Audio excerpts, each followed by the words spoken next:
But for God's church in the PMCC Fort Watch, Arsenio T. Ferriol is our apostle. Amen. We are the seal of His apostleship. Tayo ang tatak ng kanyang pagka-apostol. And in these days, we are honoring our beloved apostle. I'd like to share to you real quick 4 legacies of our apostle Arsenio T. Ferriol. Ano ang kanyang mga pangunahin iniwan sa atin, ipinamana sa atin? 4 legacies from beloved apostle Arsenio T. Ferriol. Number 1, authentic Christ-likeness.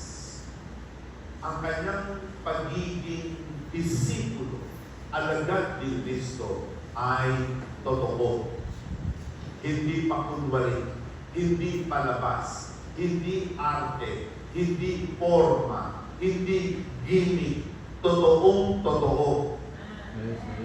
Siya man ay nag-iisa o siya man ay nasa harapan ng mga tao at ng iglesia, gayon na lamang ang kanyang mahigpit na pagsunod sa ating Panginoong Jesus.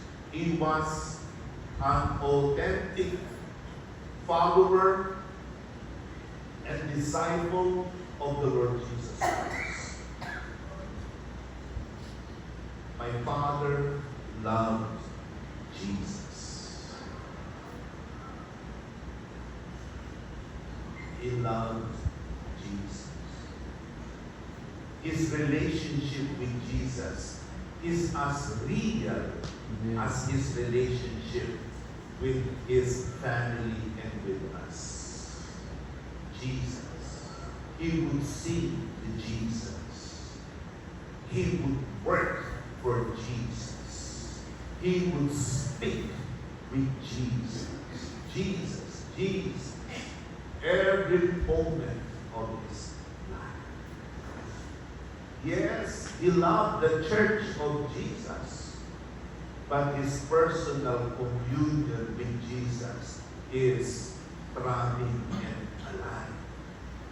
Makikita mo ang aking ama, kahit siya ay abala sa maraming mga gawain, meron siyang panahon na siya lang at si Jesus. Binubulay ng apostol ang Biblia. Karaniwan tayo ay sobrang abala, hindi na nagbabasa ng Biblia. Gawa ng gawa, wala ng panahon na umawit para kay Jesus. The apostle was a very passionate lover of Jesus. He knows all the songs about Jesus. He sings them. And when he is pushed to a corner, he never compromises the principles of Jesus. The apostle is one authentic follower of Jesus Christ. Amen. Kaya nasasabi niya sa atin, mga kapatid, follow me as I follow Christ. He was a follower of Christ. Even in difficult times, as a leader, he would not compromise. He would not jeopardize the interests and the agenda of Jesus. He's Jesus' follower through and through and through and through. Totoo, mahal niya ang iglesia. But he has that personal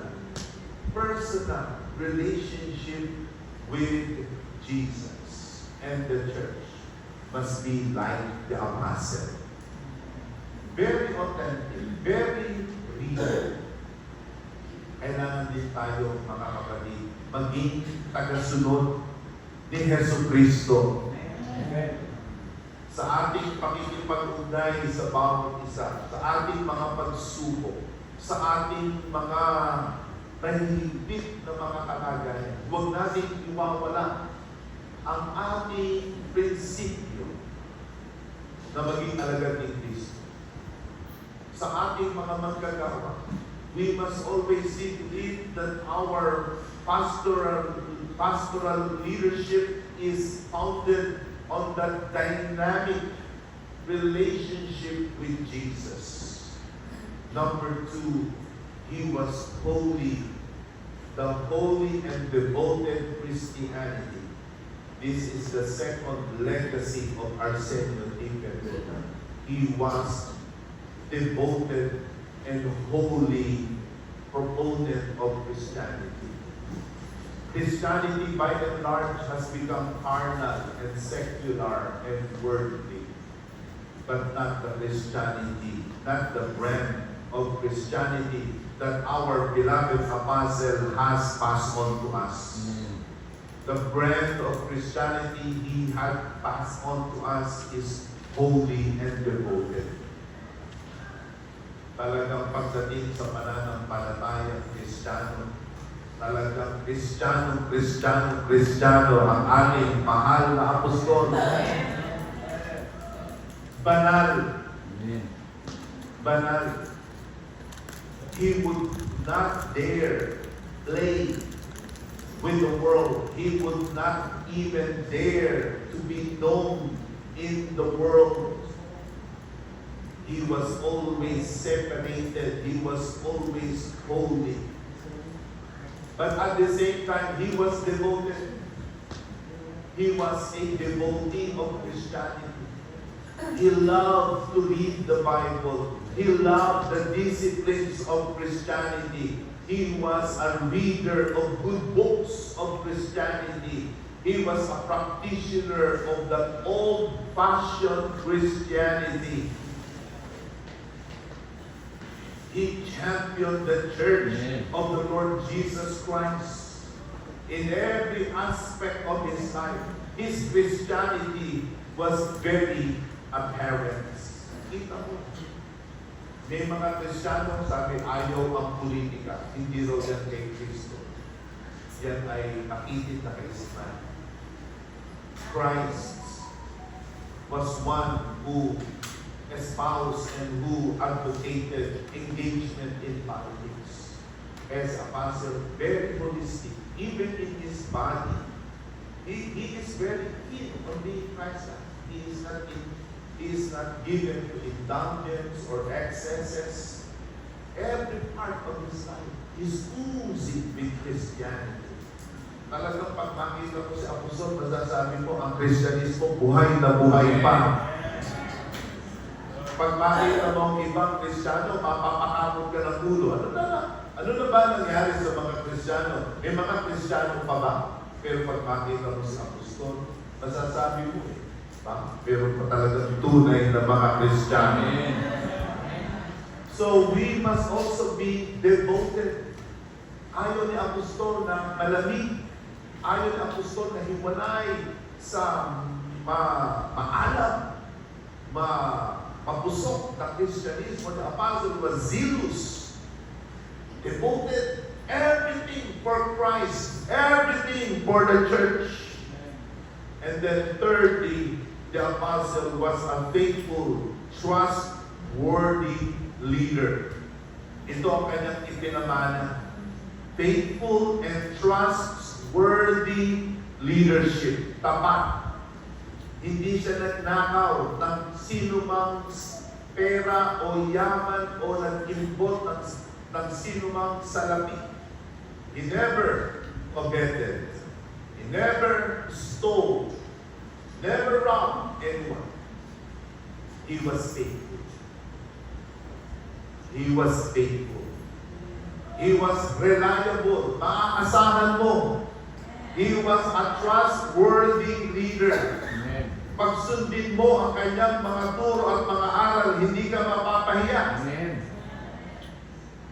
And this is the reason why we must give ourselves in obeying his leadership and obeying his practice and customs, because the apostle has shown himself to be trusted, karapat-dapat, worthy ng ating pagtitiwala. It's very rare these days to find someone like He was faithful and trustworthy. Bihira nang makakita. Mabibilang mo sa iyong daliri talagang maaasahan. Pero ang mahal na apostol, he proved himself to be faithful and to be trustworthy. Whether it be in the area of material trusts, whether it be in the area of the immaterial or the supernatural spiritual trust. Kayo na lamang ang kanyang pagsusulitan. Ayaw niyang malulugi ang gawain ng Diyos. Ayaw niyang malalamangan. Gusto niya ang bahagi ng Diyos ay laging nakikinabang at laging sumusunod. At ganyan dapat ang isip ng bawat isa sa atin na mga tagasunod at kabahagi sa PMCC Worldwide. At panghuli, he was a visionary and he gave to us the legacy of visionary and resilient service. Visionary, meaning nakikita niya ang mangyayari bukas. Nakikita niya ang mangyayari, ang kaganapan ang mangyayari sa mga panahon darating. Kaya ang iglesia noon ng PMCC Fort Watch, maliit pa lamang, sabi niya, palalakihin ko ito. Tayo pa lamang ay nasa ilang syudad sa Pilipinas, sabi niya, ang PMCC Fort Watch ay magiging isang major denomination sa mundo. At ito nga, pinangyari na ng ating Panginoon. Siya rin ay very resilient. Ang kanyang paglilingkod, hindi niya tinitigilan. Kaya niyang indahin ang hirap. Kaya niyang indahin ang mga kahirapan, ang mga pagtitis. He did not give up when times were hard. When times were difficult, he did not raise his arms in surrender. No. He continued on. Very resilient. Very resilient. Maraming umaway sa kanya, maraming naghahamak sa kanya, maraming umusig sa kanya. But the apostle was unfazed by those threats. He kept moving forward. He kept moving forward. He kept soldiering on. Will you follow his resilient leadership? Amen. And so today, we honor the man whom we call as the good man of the house.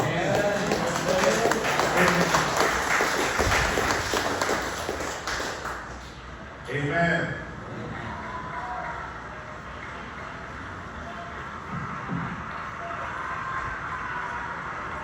Praise the Lord.